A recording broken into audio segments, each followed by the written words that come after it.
Hi everybody, uh, welcome to the webinar today. We'll be covering authorised representatives and issuer training modules. It's great to have everyone tuning in, so thank you for joining us. I'm Chris Yuknovich, Head of Issuer Regulation at NZX. Got Josh Bussaboss here joining me. He's an associate in our team and he's assisting on all the tech matters today.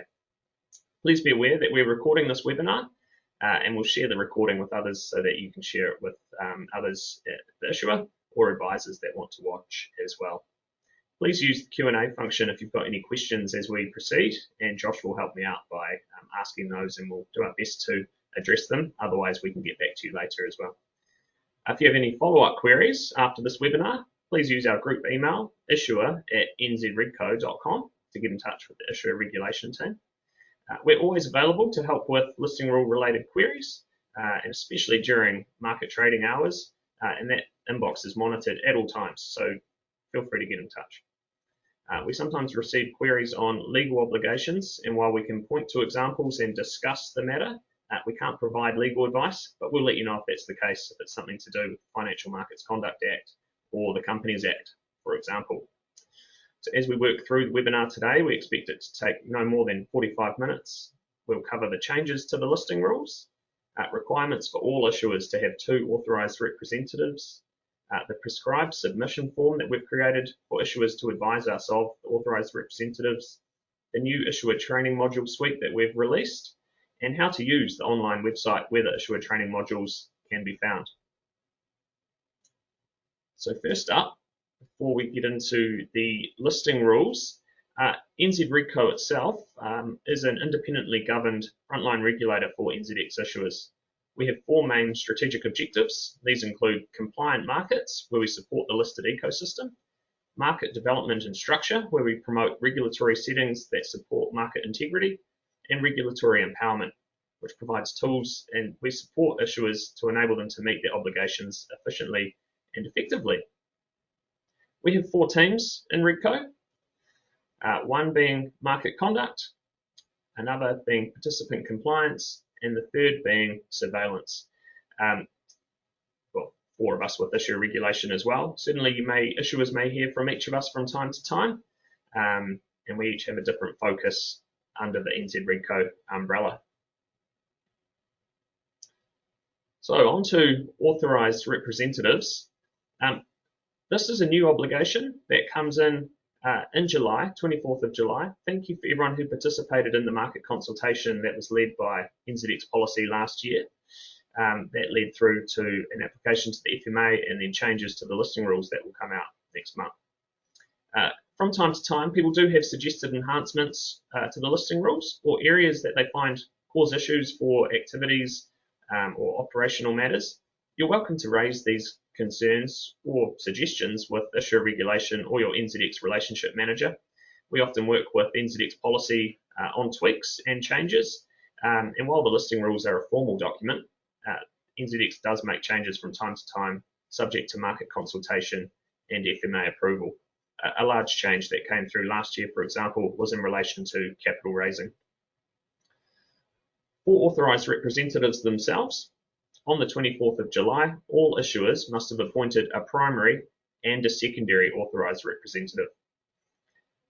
The authorised representative will be a designated point of contact for operational and regulatory matters. Examples where we expect to reach out to the authorised representative, or AR, will be where we have a live market disclosure query. For example, NZX needs to get in touch to discuss continuous disclosure obligations or the potential for a trading halt. This is often triggered by, for example, a media article suggesting a leak of a big transaction or a market announcement that an issuer has released that is not clear and it appears that the market isn't trading appropriately when they're interpreting that market announcement. And teams that will reach out to issuers to discuss those matters could be the issuer regulation team and also the market conduct team, who have a focus on continuous disclosure. Other examples may be in relation to capital change notices or distribution notices released, where there could be a technical operational query that we need to resolve in order for information to flow out to the rest of the capital markets and for display on nzx.com.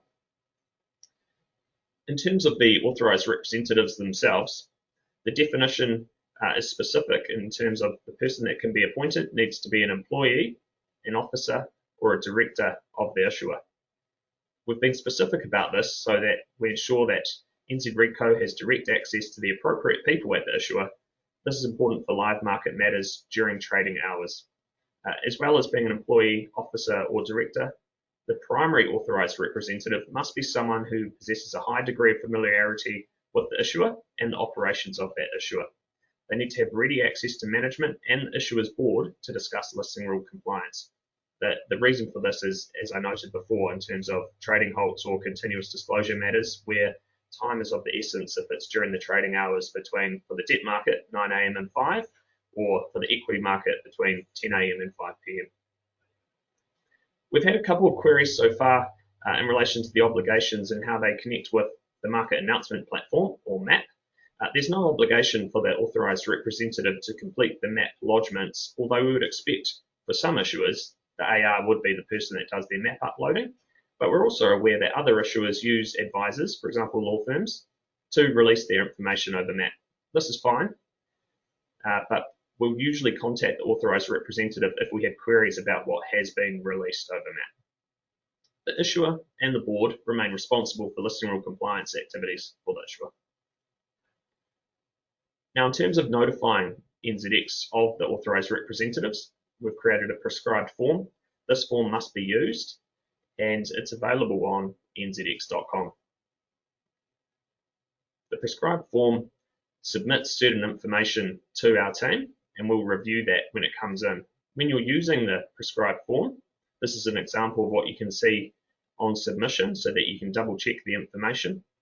You'll receive an automated email once submitted, and then after it's been reviewed by Josh and I usually, you'll receive another email confirming that that information has been processed. In terms of changes to contact details, or if someone leaves the business, for example, and you need to change the authorised rep, we ask that issuers use the prescribed form to do this, and that information again is automated and comes through to our team for review. If an authorised representative is unavailable for a period of time, 3 months, we ask that someone else be appointed into that position. For example, if someone's having an extended period of leave, parental leave, for example, so that we have the right contact details available at all times. Josh, do we have any questions on the authorised representative requirements? None at the moment, Chris. Great. All right, on to the issuer training modules. So we have designed these as interactive online modules to assist with NZX listing rule compliance matters. We've used the listing rules as a base for the information, NZX guidance notes, but also incorporated the various queries that we receive from time to time from issuers and advisors to try and provide a complete overview of all listing rule compliance. At completion, at the stage 1 now, we expect there to be 8 modules available on the listing rules. So in terms of the online modules themselves, they're housed on the SafeTrack learning environment. People may be aware of this already and use it for internal purposes. However, this NZRegCo instance is publicly available. Users will need to log in using their email address so your progress can be saved as you work through the modules. We've also made on nzx.com static PDFs available of the content for these modules so that you can review the PDFs if you don't wish to log in or complete the actual online training themselves. In terms of the listing rule requirements, as well as appointing a primary and a secondary authorised representative, now this is a mouthful, but the primary authorised representative for primary listed equity issuers must complete all 8 SafeTrack modules and pass the associated tests by the 24th of January 2025. So that is equity issuers with a primary listing. So that doesn't include foreign exempt issuers, fund issuers, debt-only issuers, or the secondary authorised representatives. The training that the primary authorised representative must undertake needs to be repeated every 3 years. The anniversary of this 3-year refresher training cycle runs from once you've completed all 8 modules this year, or running through to 24th of January 2025. If you're ever wondering about timing, you can get in touch with our team. We have records of who's completed the training online. And a reminder that completing the training requirements needs to be online so that your progress is recorded. Now, registering to access the modules is straightforward. There's some information that's required on the online submission system, and you'll add your name so that we know who's completing the information and their email address, and then you use your email as your username along with your password to access the training as you go forward. Some people may access SafeTrack for internal purposes, as I mentioned. This instance for NZRegCo is different to internal use, so you can use the same email for accessing NZRegCo as you might already use for other purposes. So we have 5 modules currently available: continuous disclosure, shareholder meetings, periodic reporting, which covers annual reports, and corporate governance, raising capital as an NZX listed issuer, and trading halts. So those are covering 5 key matters which we currently have, and this is the slide on screen shows how they look using the SafeTrack system to access them. We have 3 modules to come. So shortly, the regulatory overview for NZX issuers will be available, corporate governance in a month or 2, followed finally by major and related party transactions. We'll communicate with authorised representatives and the market using the issuer update email as the extra modules are available, and a reminder that the primary authorised rep for primary listed equity issuers needs to complete all 8 modules by the 24th of January 2025. Just move through that slide there, Josh. So those are the 3 in development, and then we have an example screenshot following this where this is a screen grab from the issuing securities module, and to show how it looks. We expect that the modules are straightforward to navigate, but certainly if you have questions, then please reach out to us and we'll assist with either SafeTrack or the content of the modules themselves. A reminder that the modules, while they cover the listing rules and guidance, the listing rules should be interpreted if you've got any technical questions on the exact compliance requirements. So once you've completed the content, this is what you'll see, an example of it, and you need to click to go to the test to undertake the multi-choice test that is available for each. We've designed the tests so that they shouldn't be difficult if you followed the module content. On completion, so here's an example of a question about placement limits for equity issuers themselves. On completion of the test, you'll receive an automated email confirming your result, and if you've passed, also confirmation there of your CPD compliance. Now the rules do change, as I mentioned before, about authorised representatives or capital raising, for example, so we expect to update the content from time to time. Content that will change soon, I imagine, potentially, is in relation to director independence. That is a consultation that NZX policy is running right now and actually closes tomorrow. So if you would like to review that, information is on the NZX policy section of nzx.com. There's no requirement to complete training as the modules get updated, other than the usual 3-year repeat cycle. And that has been a canter through. Certainly we have ample time for questions, and if you want to follow up at all, please do email me or the team at issuer@nzregco.com. Josh, I'll check if we've got anything there. Yes, someone's just asked, can you please confirm if the authorised representative of an issuer on NZX as a secondary listing or foreign exempt issuer is required to complete the training by a different date, or are they exempt from the requirement to complete the training? Foreign exempt issuers, their authorised representatives do not need to complete the training. So that the cohort that needs to complete the training by the 24th of January 2025 are the primary authorised representatives for primary listed equity issuers only. So that excludes foreign exempt funds and debt only issuers. We've got a couple of questions asking how long the modules take to complete. Yes, good question. They're a mixture between about 30 to 45 minutes, and it will depend on your progress through the modules. Certainly you can save your progress and come back to them, but no more than an hour. And if you're wondering about the content, I would encourage people to flick through the static PDFs first to have a look at the detail there before they embark on doing the training. But we've provided essentially a 6-month window to complete all 8 modules, which we think shouldn't be too burdensome for people. Does the training qualify for CPD hours? Indeed it does, and you'll receive confirmation after completing the test for your CPD record purposes.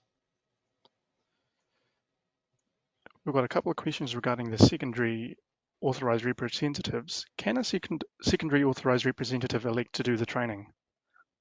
They can. The training is free for everyone to access, and we expect that issuers and advisors will access the training.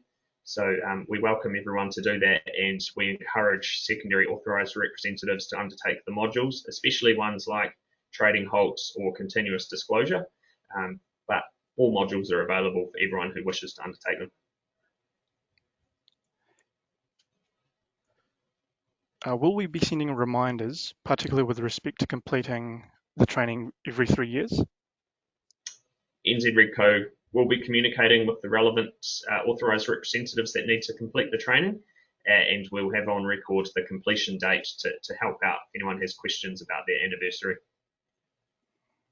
With regards to who can do the training, are directors encouraged to do that training even if they're not authorised representatives? Directors certainly are, as they are governing the issuers, and we encourage them to, especially, for example, the training modules on continuous disclosure or raising capital, which talks about the different structures and how the listing rules work when you're looking to raise equity or debt, for example. We have another question asking when the last 3 modules will become available. Yes, one will be within a month, the following one will be within 2 months, and then the final one will hopefully be 3 months, but potentially a little later in the year, Q3. Does NZRegco have a view on seniority for AR1 and AR2 if both would have good access to board and management, i.e. should AR1 be more senior than AR2? So AR1, I'm assuming, is the primary authorised representative and AR2 is the secondary authorised representative. Yes, and you might want to run back to that slide, Josh, which might be helpful to refer to, but the listing rules are open in terms of who the person might be. We didn't want to restrict it to, for example, your the legal advisors or within the issuer or the CFO, for example, but it's up to the issuer to decide who that person is who has a high degree of familiarity with the issuer and ready access to the board. Thanks, Chris. How long do I have to do the training if I'm a new primary authorised representative, say next year? What is the grace period? 6 months to complete. But if someone new is appointed, we ask that they complete the training before appointment. But yeah, I'll need to refer back to exactly the rule requirements. If you're appointed out of the blue, for example, you obviously need a little bit of time to complete that training. Another question, what details, if any, will be publicly available on NZX about authorised representatives, e.g. will names, titles be published and or their contact details also be published? Yes, that information is for internal purposes at NZX only, and it won't be displayed, for example, on NZX.com. Issuers will be aware that they have contact details on NZX.com, but that is at control of the issuer, and the authorised representative information does not flow through to public information. Another question around the modules. Is there a specific order that the modules should be completed? No specific order. And one other question, is the authorised representative form available yet?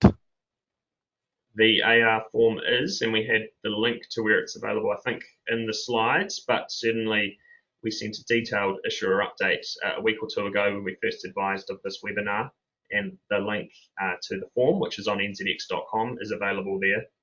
And if people have any trouble accessing the form or finding it, please email us at issuer@nzregco.com and we'll point you in the right direction. And one other question, what is the difference between primary and secondary authorised representatives? So the primary authorised representative is essentially the person who needs to have a high degree of familiarity with the issuer. The secondary is a backup. So if we cannot get hold of the primary authorised rep, we'll start to contact the secondary authorised representative. And the other differences in terms of training obligations for those equity issuers: the primary authorised rep needs to undertake the training, the secondary authorised representative does not, but we encourage it. In relation to the authorised representatives, a question is asked regarding, other than the company secretary, which seems an obvious pick for the primary, can you recommend the types of roles you might propose for the secondary?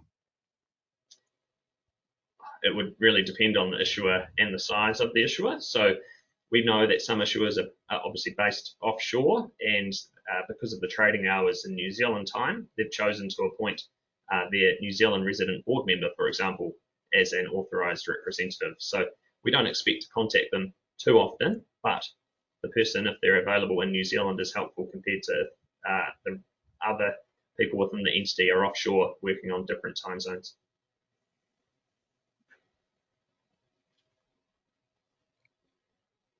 We haven't had any other questions come in. Probably leave it. Oh, one just came in. If I fail a test, can I reset that test? Indeed. Everyone can reset the test until they pass. And there are 10 questions that we've loaded, about 20 questions per module, and they randomly rotate through. So we don't expect it to be too difficult, but there does need to be a base level of knowledge that you'll gain through the module content to then complete the test.